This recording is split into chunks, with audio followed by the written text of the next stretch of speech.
our special guest this morning. Put him together for the fabulous Matt Cardle. Welcome to the show.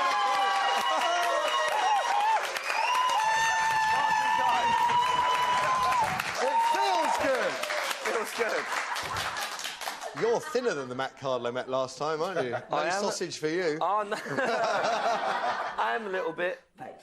I think it's just stress. Really? Stress and happiness mixed. OK, we'll talk a bit more of that in a moment. Matt, of course, was crowned X Factor champ 3 years ago. The highest-rated season, I should tell you today, famously beating One Direction into third place. Matt went on to sell over 1 million copies of his debut single, When We Collide. His first album, Letters, went platinum. His second album, The Fire, smashed into the top 10 last year. And where are One Direction now, eh, Matt? Eh? Japan, I'm sure. Now, Matt's certainly hoping good things come in threes as his new album, Porcelain, I got it the right way up today, dangles just outside the top 10. Featuring the hit summer single Loving You, which I saw you singing alongside Mel C, didn't he? Who the Daily Mail says you're dating, but you're not going to admit. So will you confirm that you won't confirm that you're dating with Mel C? I'll confirm that I won't confirm anything. Thank you. That clears it up for the Daily Mail. Look, she's such a beautiful lady. But weren't you kissing an awful lot in the video? Well, yeah, but that wasn't my idea. That's just acting, This is not an elaborate plan drawn up over the last 15 years. Oh, you are kissing a lot, yeah. All right, Anne, easy. It's a naughty video. This time in the morning. It's not a naughty video. Yeah, it's not watershed, yeah. No, it's, you know, it was the director's idea, and here we go. It's all the director's idea. But she's a top lady. She's absolutely amazing. I've got so much love and respect for her. She's, you know, she's royalty. Pop royalty, as they all are. So it was the director's idea, but you didn't fight it at all. You said, no, I can't do this. No, well, the thing is, I had just shot a video about sort of 6 months before that made that look like CBeebies, you know what I mean? So I was kind of OK with it, and I was like, as long as Melanie's fine with this, then I'm fine with that. And then she was OK with it. I was like, OK. I was more nervous than the last video, because this is, you know, it's a Spice Girl, and it's Mel. I know this is a really naff question, but I do not know. When you see, like, movie stars kissing and people kissing in videos, you know what I'm going to say, don't you? There's no tongues, is it? It's like, no, I know, I just want to ask. I just needed to know. This is the thing, the video you see the tongue sometimes. Do you? Yeah, you do. The only thing is, and I was told... Maybe they're just doing this. Tongue acting. Tongue acting. Well, the thing is, what feels good doesn't look good, and what looks good doesn't feel good. That's what I tell my wife every night. Well, maybe... You should take the mirror down. It's, Very good. No, if it feels good, then it's usually looking pretty horrific. It's when you say, oh, guys, get a room, it's when the tongues are involved. But when it's sort of a bit dry and a bit stilted, that's usually kind of a nice visual. Well, can I just put it out there, Matt? You know, you've 2 videos, quite raunchy. I'm available for this. Hold you to that. And this sausage is very spicy. Hang on, we've got to press on it because there was another single, of course, When You Were My Girl. That was the follow-up. That was charted last month. And a great video. Have a look at this. Someone said you sold me out. You sold me out. I tried to shut it out, but it's too late. All those tears I watched you fade, thinking I was doing you wrong. And now I hear it's my mistake, 'cause you were never sleeping alone when you were my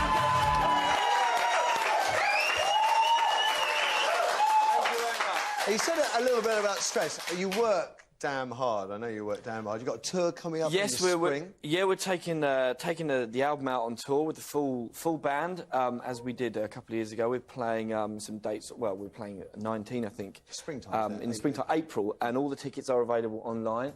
So by then you're going to have cheekbones. Yeah, I know. There's going to be nothing left in me. I'm going to have to tuck into Anne's. And obviously, Mr. Matt, the X Factor's kicked off. You've been watching it. What do you think of it? Well, I'll be completely honest with you. No, I haven't been watching it, but I haven't had time, and I've just moved into a new place in town, and I haven't got myself a TV yet. That's another excuse. Have you not got a TV? Oh, bless. No, They're quite cheap now. Oh, no. You know, I've got a huge Sainsbury's near me, and I didn't realise how much they did. We're going to support your local electrical store. I know. Yeah. And there's one other thing, which is probably the thing I know more about you from reading the papers than anything else, and the name's James Arthur. And there's this sort of ongoing... Is it a feud? Is it just a tabloid invention? It sounded like he's trying to make a name for himself by having a go at you. Okay, That's what it sounds like. The fact of the matter is... completely unprovoked, he insulted me about just over a year ago, and every other male X Factor winner. Right. So I politely said, you know, and I started my tweet with, I think you're very talented, which I still do. Yeah. I think he's got a great voice and he will do very, very well. But don't insult people and don't have a pop at their work before you've made your own. Or even trying to, by crawling over the bodies to get to the top. That's what it seems like. And then for a year, he just persisted and would not drop it, was insulting me, you know, every opportunity, you know, singing about me on One Extra, you know, Matt Cardle's Nobody Till Somebody Loves You, all this kind of stuff. And I just think enough's enough, you know. It's a cheap way to get publicity for yourself. I though, would isn't never it? do it to my main rival on ITV, the loser, Jeremy. I would never do that, because those are low things to do. Can I just say, and everybody backstage has noticed it as well. I know you said you were stressed and you lost the weight, but you seem to be on fire. You bounced through today. Makeup artist Justine says he looks terrific for him. So things are obviously going very, very well. Yeah, I'm so happy, you know. Good. Yeah. Because the last album was kind of more about breakups, and this seems a bit more positive. This is a much more positive album. Yeah. It's looking forward and upwards, and you know, it's been so well received. You know, even the press have been nice about it, which is this is new for me. Listen, it's great to have you on such fine floor here. Hope you enjoyed the show. Likewise, the number. You can change that. But right now, Matt, it's over to you for the headlines. What have you got? Okay, so the first one is The Sun, and it's burqa bunker in White Widow gang. This is essentially a terror suspect who fled in a burqa while under surveillance, has links to White Widow Samantha Lethwaite's Kenya massacre gang. Now, personally, I mean, I'm not sure what we're supposed to do with this information.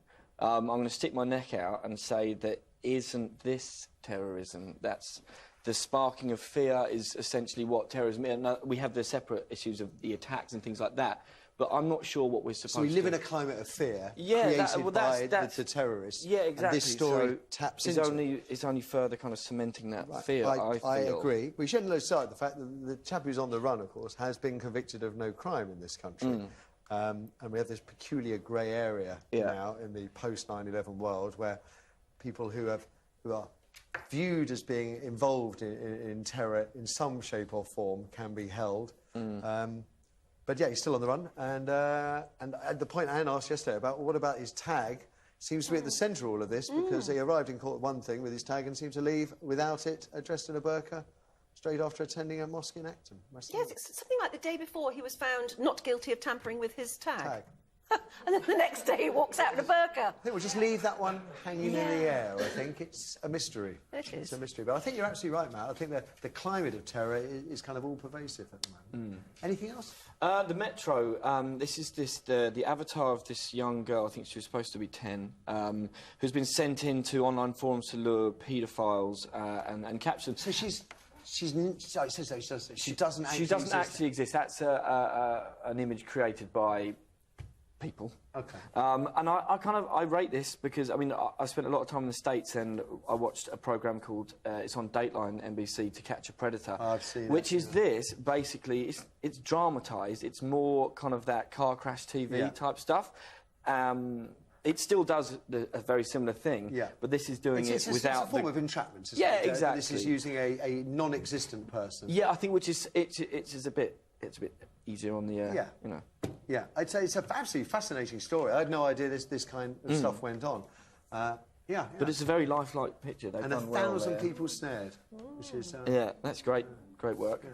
Which only one was a woman. 999 men, one woman, Yeah, it's strange. It is. The next is The Telegraph, and this is about shopping online, 20%. We had the thing about 20% of shopping done online. I mean, I buy a few things online, but things that you know, that you've already had. I mean, I personally buy, like, skateboard decks online. I know which one I ride, and I know How many skateboard decks does one pop star need? Well, you know, it depends how much one skates, and you do go through them if you're bad, anyway. They are only wooden at the end of the day. But the thing is, I like to try stuff on before I buy it. I have a friend who is kind of obsessed with online shopping, and it's kind of like Christmas every day, and she's admitted it, that she will constantly that nice order feeling things. of having parcels. Yes, I mean, it's lovely opening something box fresh every day, but, you know, often it doesn't fit, she sends it back and all this kind of stuff. I get it, but it's easy and it's lazy. It is easy. I mean, I do probably 90% now of my shopping online, but when it comes to clothes, 50% of it goes back.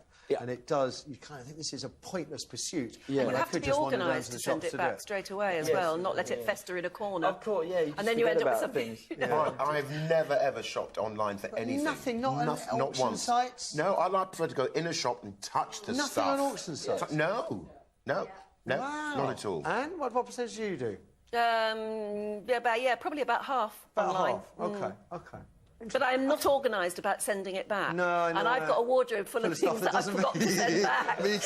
Me too. Shirts that like flappy down the arm. I think maybe I'll grow into it one day. No, okay, well, I'll stick it on eBay because it's still got the tags on it and everything, but you never get around to that with either. eBay, it's Mrs. Wright sells everything. I mean, if it's not nailed down, it's going out the door in a parcel. Surprised you're still in the house.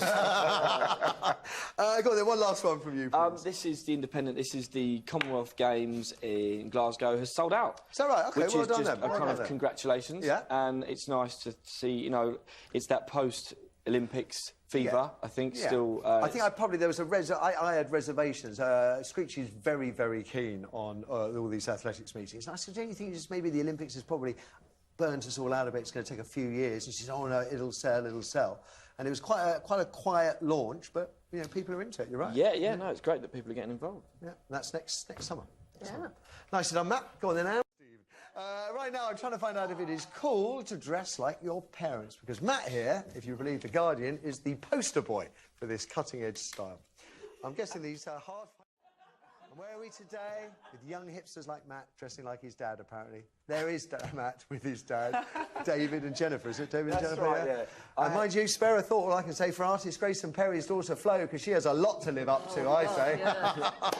Well... So, do you get this, honestly? You have a style and immediately someone has to sort of ruin it for you. I mean, I got egg on my face during X Factor before, you know. I used to rip my dad about wearing some sort of choice colour of slacks, you know, the old crushed raspberry or a bit of yellow or beige or something like this, and then I wound up on the show wearing stuff that looked like it comes straight from my dad's wardrobe. But I mean, I think with regards to the whole fashion, you know, industry, it's all cyclical. Everything comes around again. It's only a matter of time before the afro is back or the mullet. Really coming back round my way. Matter of time. Come on, Give him time, I think. Give him time. I think you'll find it's there. It's there. It's back. Look, it's back. It's back. It's already back. Is there, do you detect I mean, you know, I would have put you down more as sort of shabby chic, really, rather than dressing as... Well, I mean, you know, I'm a fan of shabby chic, but when you're with a label and a management who have an opinion on smartness, you know what I mean? And you have to make an effort from time to time. I'll sling on a check shirt and But I think that's part of your appeal, isn't it? Is that you're not... What, scruffy? Yeah, normal. Unkempt. Nice little laugh, like a regular... Yeah. A regular bloke with an amazing voice. Thank you. I mean, you don't have to do what Elton John did and try and dress up like a giant Daffy Duck to try and sell a few records. This is the thing, and sometimes I go to events, whether it's a red carpet, this or whatever, and someone's like, you know, you're going to wear that? It's like, well, I mean, how far can I go? Do you want me to wear a shiny suit or turn up in an egg or wearing meat like Lady Gaga? She can get away with that. Yeah. I mean, you don't see James Morrison, like, turning up in an egg to an awards ceremony, do you? No. I mean, he's a very normal-looking chap. Yeah. I don't think you have to go too far or raid your dad's wardrobe to get... Your boys, do your boys go through the wine, I'm afraid, and say goodbye to you and goodbye to Matt. It's been a joy having you here. They've taken the album away, so I can't plug it anymore. But it's called Porcelain. They sell by the truckload, tour in the spring.